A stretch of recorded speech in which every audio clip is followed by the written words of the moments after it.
Alright guys, here is another anatomy of pain video. This is a series of videos that I do to help you understand the most common causes of pain located in different regions of the body. And as you can see, today we'll be focusing in on the shoulder joint. So the shoulder joint comprises of a couple bones, one being the humerus or the upper arm bone, the second being the shoulder blade or the scapula, and the third being the clavicle or the collarbone.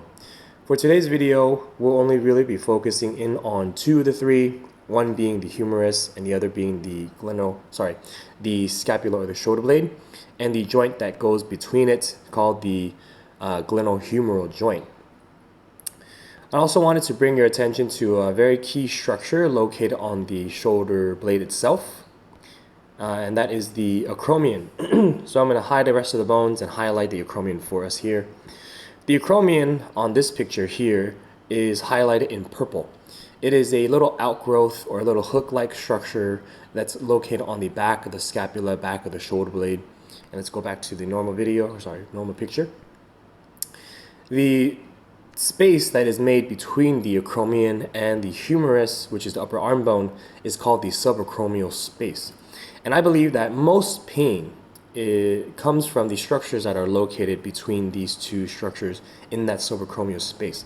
So let me add a couple of muscles so that you can see these structures. One is the supraspinatus. Let's add the right one. Let's add the left one.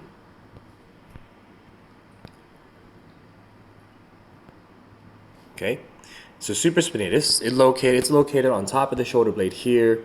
It travels into that subacromial space below the acromion and then attaches itself to the upper arm bone in the humerus. Okay, and another muscle that travels in that space is the bicep.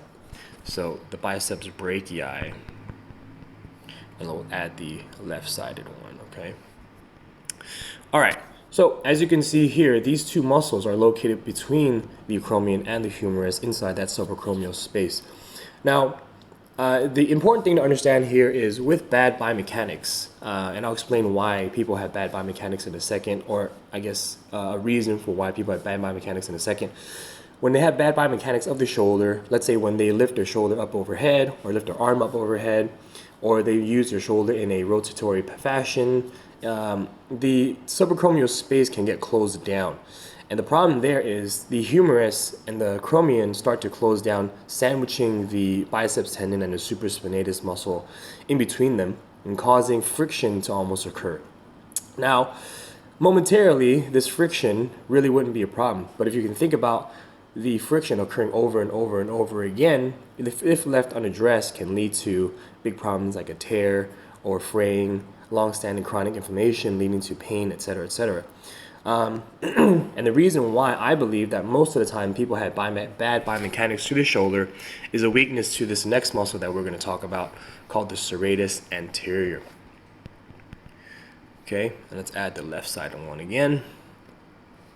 Okay, so the serratus anterior is this kind of, the name of the muscle is, it gets its name from the appearance that it has. It's got this serrated type of appearance. And it comes from ribs number 1 through 8. So it originates there. It creeps between the shoulder blade and the rib cage and attaches to the back of the shoulder blade right there. Okay, if you guys can see that, yeah? So the role of this muscle really is to cause the shoulder blade and the rib cage to have a good anatomical relationship. And when the shoulder blade and the rib cage do not have a good anatomical relationship, a lot of things can go wrong. The scapula can rotate in different ways. The scapula becomes very unstable.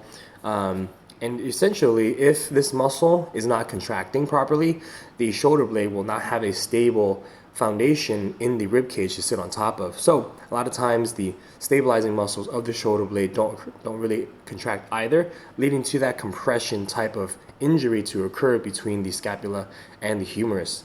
Okay, so that's really all I wanted to touch on today. I wanted to just talk about what I feel like are the most common causes of shoulder pain and the reason why in the serratus anterior that shoulder pain occurs.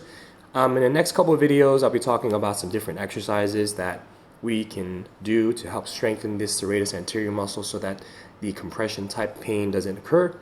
But that's it for today. Thank you guys for watching, and we'll talk to you soon. Thanks. Bye.